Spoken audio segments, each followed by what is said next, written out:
Hello, हाय, नमस्ते, love infinite tarot channel में आप सभी का हार्दिक स्वागत है। एक बार फिर से मैं हाजिर हूँ। तो चलिए बताइए क्या किया कल का दिन? कल का दिन नहीं आ पाई थी, कोई बात नहीं, काम कुछ ज़्यादा हो गया था। तो चलिए आज बात करेंगे कि अब जैसे कल भी है आपका न्यू मून आता है। न्यू मून में आपकी एनर्जी किस तरह की रहने वाली है? कई लोगों की, कई जो डिवाइन फेमिनिन एनर्जी में है या अगर आप नॉर्मल ट्विन फ्लेम जर्नी से बाहर हैं तो भी आपकी एनर्जी कुछ इस तरह से रह सकती है जिसमें कि कुछ सेक्सुअल एनर्जी भी दिखाई दे रही है। तो देख लेंगे आपके पार्टनर क्या सोचते हैं, इस समय में क्या सोच रहे हैं और आपकी रिलेशनशिप के बारे में क्या सोच रहे हैं, क्या कोई एक्शन लेने वाले हैं कि नहीं। बिना देर किए चलते हैं। आपके पार्टनर की एनर्जी 2024 चल रहा है। जनवरी आ चुका है और अभी तक अगर उनकी कोई ऐसी बात नहीं हुई है, मतलब कि वो आपसे बहुत अच्छे से कांटेक्ट नहीं कर रहे हैं, तो क्यों नहीं कर रहे हैं? Grace and gratitude, rainbow and blessings, wow wow wow wow, just wow. Okay, blessings तो आपको हर तरह से मिलती ही रहती है, लेकिन अगर आप ग्रैब नहीं करते हैं ना उस अपॉर्चुनिटी को या ये ब्लेसिंग्स को, तो वो उड़ जाती हैं, चली जाती हैं। जैसे कहते हैं ना कि एंजल्स या आपके इष्ट देवता जो हैं आपके पास हमेशा आसपास रहते हैं, मौजूद रहते हैं, लेकिन आप उनको याद ना करके अपने दुश्मनों को या जो चीज़ की कमी है लाइफ में उसी को रोते रहें। ओहो, ये नहीं मिला, वो नहीं मिला, इसने ये किया, उसने वो किया। तो वो एंजल्स भी कहते हैं बस भाई इसको मेरी ज़रूरत नहीं है, चलो चलते हैं। तो फिर वो वहाँ से चले जाते हैं जो वाक़ई उनको याद कर रहे होते हैं कि एंजल्स प्लीज़ कम, या अपने ईश्वर को याद करते हैं तो उस जगह पर ज़रूर आते हैं। यस। अरे! 7 ऑफ स्क्रॉल, 8 ऑफ स्क्रॉल दोनों एक साथ। 2 ऑफ स्क्रॉल, स्क्रॉल्स के कार्ड ज़्यादा आए हैं जिस तरह से होता है ना टैरो में भी इसी तरह के। वाह, वाह! सब बढ़िया, आज तो वाह, वाह हो रहा है। 2 ऑफ स्क्रॉल बहुत कुछ, मतलब आपने अपनी लाइफ में स्ट्रांगली देखा है। वाओ! क्वीन ऑफ स्क्रॉल, आज तो सारे स्क्रॉल्स के कार्ड, स्क्रॉल जिस तरह से आपका रहता है ना, आपका स्वॉर्ड्स का, है ना? वही कार्ड्स हैं एक तरह से। तो लेकिन इनके मीनिंग बहुत ही डीपर मीनिंग है। कई बार ये पास्ट लाइफ से भी रिलेटेड रहते हैं, क्योंकि आकाशिक कार्ड रिकॉर्डिंग है ये एक तरह से, ठीक है? बाकी आपके पार्टनर की भी देखते हैं, मैं सारी स्टोरी अभी सामने लाती हूँ, don't worry. Interest interest please help. Oh! नहीं, इतने सारे। चलिए इधर। हुँ। आपको लग रहा है कि मैं किसी अननोन पाथ पे ही चल रही हूँ, मेरे को कुछ समझ ही नहीं आ रहा, चल रही है, चल रहा हूँ, कुछ भी हो सकता है, right?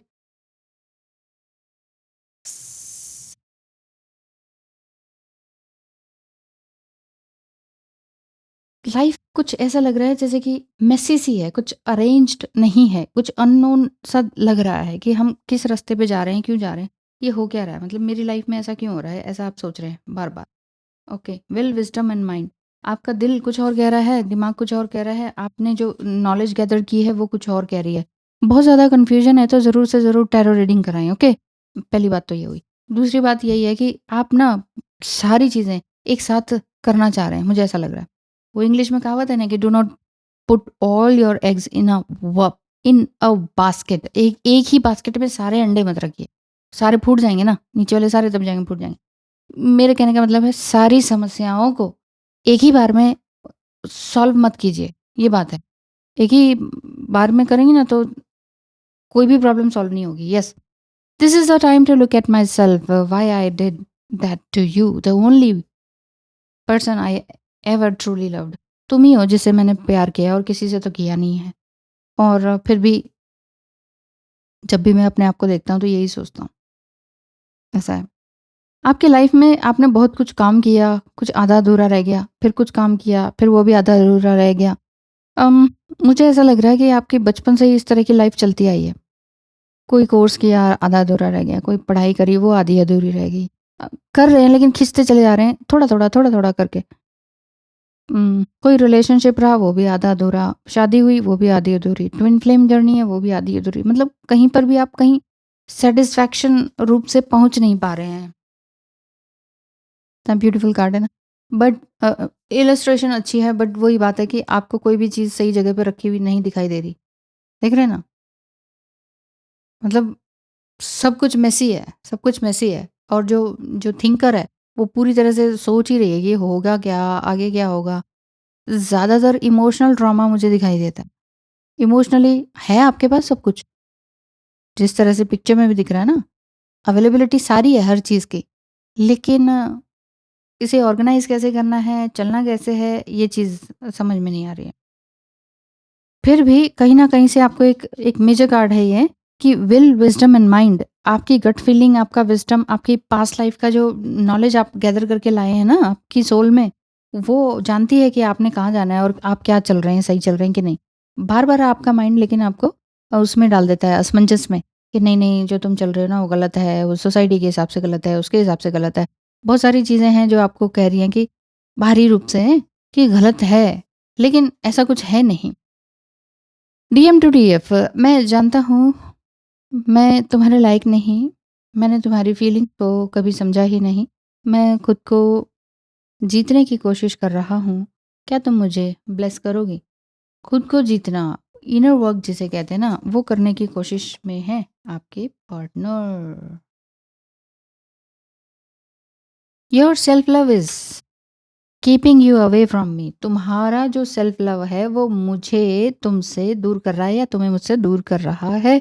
You are the busy, you are too busy to even think of me, you are like a voice in my heart, in my head. Yes, मेरे दिमाग में तुम बनी रहती हो हमेशा, पता नहीं क्या क्या बोलती रहती हो। ऐसा है, ऐसा आपके पार्टनर बोल रहे हैं। तुमने बहुत सहा है मुझे कभी और कार्मिक को भी, मुझे भी और कार्मिक को भी। तुम्हें मैंने बहुत हर्ट किया है, लेकिन तुमने हमेशा अनकंडीशनल लव ही दिया है। You are too kind to me, I hope I will reciprocate it one day. एक ना एक दिन मैं तुम्हें, जैसे तुमने मुझे प्रेम दिया है, एक एक मेंटर की तरह, एक माँ की तरह, एक है ना, एक गुरु की तरह, वैसा ही अगर मैं तुम्हें दे सकूं तो ऐसा मैं सोचता हूँ। मुझे तुम्हारे सेक्सुअल थॉट्स रोज़ आ रहे हैं, तुमसे दूर आकर पछता रहा हूँ। क्या एक बार फिर से शुरुआत कर सकते हैं क्या? देखिए, ऐसा ही मुझे लग रहा है, बार-बार ऐसा ही एहसास आ रहा है कि आपका लाइफ में इतना स्ट्रगल कि आप किसी को कुछ बता भी नहीं सकते। कहाँ से शुरू करें, कहाँ ख़त्म करें, कौन-कौन सी बातें बताएँ, क्या इमोशंस बताएँ, किसने क्या किया है आपके साथ, कितना-कितना बताएँ। कुछ चीज़ें तो आप भूल ही गए हैं, चलो छोड़ो यार, ऐसा करके छोड़ दिया आपने। लेकिन फिर भी डिवाइन मस्कुलाइन भी आपके साथ अच्छे से नहीं रहे, जिस वज़ह से वो खुद ही पछता रहे हैं, खुद ही पछता रहे हैं। अभी आपके डिवाइन मस्कुलाइन के अंदर एक कन्फ्यूज़न है, या फिर आप ये कहें सिंपली पार्टनर हैं आपके या सोलमेट हैं, तो एक कन्फ्यूज़न है उनके अंदर भी कि काम को चलाएँ कैसे? इस सेक्सुअल एनर्जी से बाहर कैसे आएँ? ऐसा है। वो आपके थॉट्स ज़रूर आ रहे हैं, क्योंकि देखिए आपका न्यू मून भी है ना कल, तो न्यू मून आज से लेकर ही इस तरह की फीलिंग्स हैं, और हो सकता है वो सेक्सुअल एनर्जी आपको ड्रीम में आपके पार्टनर की आपको दिखाई देती हो। इस ये 2-3 डेज़ आपका ऐसा ही रह सकता है। रूट चक्र इम्बैलेंस जिसे कहेंगे, रूट चक्र में सेंसेशन जिसे कहेंगे, ये सारी चीज़ें। उम, आप कुछ भी कर रहे हो लेकिन आपका ध्यान इसी में जा रहा है। आप सोच रहे हो कि क्या क्या कुछ गलत हो रहा है, कुछ समथिंग ब्लैक मैजिक तो नहीं है, समथिंग कुछ और तो नहीं है, किसी ने कुछ कर तो नहीं दिया, अच्छा भला स्पिरिचुअल प्रैक्टिसेस चल रही है लेकिन हो नहीं रहा, रुक क्यों रहा है सब कुछ? कोई बात नहीं, भगवान जो है ना आपका टेस्ट ले रहे हैं। सो यहाँ पर आप देखेंगे ना कि डिवाइन फेमिनाइन एंड मस्कुलाइन दोनों ही एनर्जीज़ के बारे में है कि नहीं? दोनों ही ट्रायंगल्स आप देख सकते हैं, समझ सकते हैं। एनर्जीज़ हैं, अप्स एंड डाउन्स, ट्रायंगल जो है, ये फेमिनाइन एंड मस्कुलाइन एनर्जी की ओर इशारा करते हैं। आप कुछ ज़्यादा ही इमोशनल हैं, तो उतना इमोशनल होने की ज़रूरत नहीं है, वो सब कुछ गड़बड़ा जाएगा। टू मच इमोशनल होना ठीक नहीं है। क्वीन ऑफ स्क्रॉल्स, आप अपनी लाइफ़ के खुद ही मालिक हैं। आप अपनी स्क्रिप्ट अपने लाइफ़ की आगे की, वो आप लिख सकते हैं। अब तक नहीं लिखी, अब आगे लिखिए। डीएम आपके कार्मिक से क्या कह रहे हैं? तुम्हारे एविल एक्शन वापस तुम पर ही आ रहे हैं। मैंने डीएफ को छोड़कर पहले ही बड़ी गलती कर दी है। अब ये गलती दोबारा तो नहीं दोहराऊँगा तुम्हारा साथ देके। ये यहाँ मुझे समझ में आ रहा है कि कार्मिक जो है ना, चाहे वो कोई भी हो, उनके घर के भी हो सकते हैं या कोई और हो सकता है। ये समझ चुके हैं कि इनके साथ किस तरह का कनेक्शन रहा और आपके साथ किस तरह का कनेक्शन रहा। इनकी वजह से आपकी लाइफ में डिस्टर्बेंस हुई है। ये सारी बातें ये अच्छी तरीके से समझ चुके हैं कि दोबारा से वही गलती नहीं दोहराएँगे जिसमें कि आपको फिर से छोड़ना है या अब्यूज़ करना है, ऐसा। ये नहीं करेंगे। आप अपने रास्ते पर टिके रहें। आप बिल्कुल सही चल रहे हैं। आप अपने दिल-दिमाग को ना कन्फ्यूज़ मत होने दीजिए जैसे उनकी एनर्जी है। It's not my free will keeping me away from you. It is our mutual bonding that our souls want to heal. हाँ, ठीक है, मैं नहीं चाहता हूँ अपने दिमाग से मैं नहीं चाहता हूँ कि तुमसे अलग हो जाऊँ, लेकिन हो रहा हूँ तो फिर मैं क्या करूँ, है ना? लेकिन हम दोनों को हील होना है, ये कह रहे हैं। तो हीलिंग तो आपकी मस्ट है ही, आपने करनी ही करनी है, ये वाली बात है। आपकी feeling I am a one man woman, इसलिए रिश्ते को बचाने में जान लगा दी थी मैंने। कभी नहीं चाहता कि मुझे एप्रिशिएट करते रहो, बट तुम्हारे एक्शन से हमेशा दूसरे ही इम्पोर्टेंट हैं, ऐसा ही मुझे लगता रहा। ये आपकी फीलिंग है। वही मैं कह रही हूँ ना, अधूरापन सा आपको बार-बार लग रहा है। ये बात दिखाई दे रही है एट ऑफ स्क्रॉल्स में कि रास्ता अननोन सा आपको समझ में आ रहा है।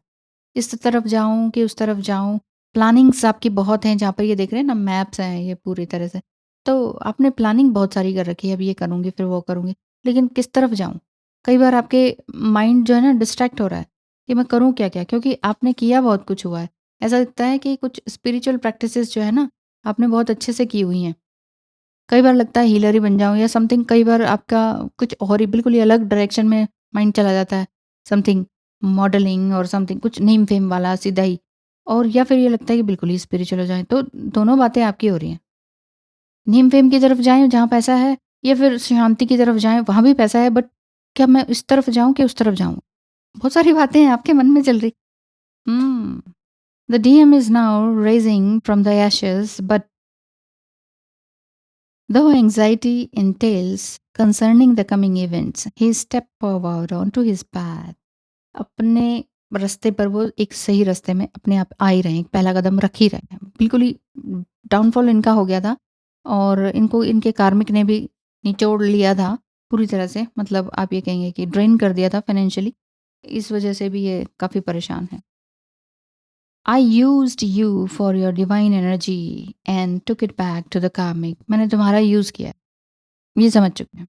क्योंकि आप बहुत सीधे थे, समझदार नहीं थे, तो हो सकता है आपसे बहुत पैसे लिए हों या समथिंग, और वो इधर-उधर लगा दिए उन दूसरे कार्मिक लोगों को खुश करने में। मैं एक बार तुम्हें प्रपोज़ करूँगा और अच्छा प्रॉमिस करूँगा। कुछ महीने तो अपनी मिस्टेक्स मुझे समझ में नहीं आई। सच में ईगो मेल्टिंग से रियलाइज़ हुआ कि हाँ, क्या गलती है मेरी। I really miss the way that you loved me. जैसे तुम मुझे प्यार करती ना, ऐसा मुझे किसी ने नहीं किया। नोबडी, किसी ने नहीं। पर मैं तुम्हारी तरक्की से भी खुश हूँ कि तुम अलग रह के अच्छा कर रही हो। हमारे बीच कभी ठीक से बात ही नहीं हुई और सेपरेशन आ गया। ना अपना सकते हैं और ना ही छोड़ा जा रहा है। यूनिवर्स का क्या इशारा है मुझे समझ ही नहीं आ रहा। ऐसा आपका पार्टनर बोलते हैं। I am deep in my feelings, I am crying. अब ये अपने कार्मिक लोगों से कह रहे हैं कि भैया तुम लोग तो मेरे काम आए नहीं हो, तो अब मुझे अलग ही निकल जाना चाहिए। हिज फीलिंग्स, तुम्हारा सेल्फ लव मुझे डराता था, क्योंकि मैं तुम्हें खोने से डरता था। मैं ट्रुथफुल खुद से ही नहीं था, तो तुम्हें कैसे श्योरिटी देता या कमिटमेंट देता? सीधी सी बात। और माफ़ी मांगने भी लायक नहीं हूँ, मैं क्या करूँ? ऐसा बोलता। मैं 3D वर्ल्ड में डूब चुका था, लेकिन तुमसे दूरी ने मुझे जीना सिखा दिया है। तुम्हें मालूम है, अब मैं काफ़ी स्पिरिचुअल बन गया हूँ। Thank you for this. यानी कि आपका पार्टनर का dark night of the soul चला कुछ महीने, ये हो सकता है ना? कुछ महीनों से आप सेपरेशन में रहे, और इसके बाद ये काफ़ी जागरूक हुए हैं और समझ में आया इन्हें कि अब मुझे क्या करना चाहिए, और कार्मिक लोग किस तरह के हैं, उनसे किस तरह से दूर होना है। आपकी एनर्जी क्या थी? अब तक आपको ये बोलते थे कि नहीं तुम तो बेकार हो, तुम गलत करती हो या ढोंग करती हो या झूठ बोलती हो। अब ये खुद ही समझ में आ रहा है, जो जैसा होता है ना, इसलिए वैसे ही इंसान वो दूसरे को बोलता है ना? यही होता है। तो ये चीज़ है, आपने कहा कि ठीक है मैं अपने ऊपर ध्यान दे देती हूँ। कितना ब्यूटीफुल कार्ड है ना? अपनी लाइफ़ अपने हाथ में लेना, ये आपने शुरू कर चुके हैं। अपनी स्क्रिप्ट, अपनी लाइफ़ की स्क्रिप्ट जो है ना, खुद से लिखना, वो वाली बात आपके इसमें दिखाई देती है। Beautiful girl, beautiful emotions, beautiful reading. Yin yang energy है, बैलेंस कीजिए अपने आप को, मस्कुलाइन एनर्जी को बने रहने दीजिए, बट कन्फ्यूज़्ड बिल्कुल भी मत होइए। अभी भी ऐसा लगता है ना बहुत कन्फ्यूजन है और बहुत सारी बातें कहनी सुननी है, पूछनी है, तो आप रीडिंग ज़रूर बुक करवाइए। Thank you so much, all the best.